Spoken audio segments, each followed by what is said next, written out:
ہمارے دیہاتی کلچر کے اندر بوڑھے لوگ بچوں کو شوکیہ گالیاں دیتے ہیں اور لوگ بھی اس پہ ہنس رہے ہوتے ہیں کہ یہ گالی دے رہے ہیں. گالی آپ مزاح سے دے رہے ہوں، آپ شوق سے دے رہے ہوں، غصے سے دے رہے ہوں، یا کسی کی اہانت کرتے ہوئے کسی کو تکلیف پہنچانے کے لیے اذیت کے طور پہ اس کو گالی دے رہے ہوں، ہر صورت کے اندر گالی کی اجازت نہیں دی گئی. سباب المسلم فسوق وقتالہ کفر. مسلمان کو گالی دینا فسق ہے اور اس کو قتل کرنا کفر ہے. تو ہمارے دین نے ہمیں گالی گلوچ سے منع کیا ہے. اللہ کے محبوب علیہ السلام نے ارشاد فرمایا المستبان شیطانان. جب دو لوگ آپس میں لڑ پڑتے ہیں اور ایک دوسرے کو گالیاں دینے لگ جاتے ہیں تو فرمایا کہ یہ ایک دوسرے کو جو گالیاں دے رہے ہیں یہ شیطان ہے. ابن حبان کی روایت ہے. اللہ اکبر. تو اتنی سختی فرمائی گئی اور ہماری بات ہی گالی سے شروع ہوتی ہے. دیہاتی کلچر کے اندر تو اس کو کچھ سمجھے نہیں جاتا اور کچھ لوگوں کا تکیہ کلام گالی سے ہوتا ہے اور وہ اس کو اپنا فن قرار دے رہے ہوتے ہیں اور وہ کہتے ہیں کہ میں بہادر ہوں، گالی کے بغیر بولتا ہی نہیں. تو یہ کمال نہیں ہے. مسلمان تو کون ہے؟ المسلم من سلم المسلمون من لسانہ ویدہ. مسلمان کی تعریف یہ کی گئی ہے کہ جس کی زبان سے اور جس کے ہاتھ سے دوسرے مسلمان محفوظ ہیں. کیسے؟ کہ وہ ان کی تکریم بجا لاتا.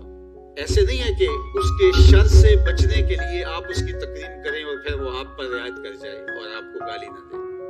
وہ بدترین شخص ہے جس کے شر سے بچنے کے لیے لوگ اس کی عزت کرتے ہیں. محلے میں، گلی میں، دیہاتوں میں، چوکوں میں، چوراہوں میں، رشتہ داروں میں، اقربا میں، دوستوں میں لوگ ایسے موجود ہوتے ہیں کہ جن کی شر سے بچنے کے لیے ان کی تکریم کرنی پڑتی ہے، ان کی ہاں میں ہاں ملانی پڑتی ہے. ہاں تم ہی سچے ہو، تم ہی جو کہتے ہو یہی بہت بڑا فلسفہ ہے. افلاطون بھی پیچھے رہ گیا، سقراط بھی پیچھے رہ گیا، تم آگے ہو.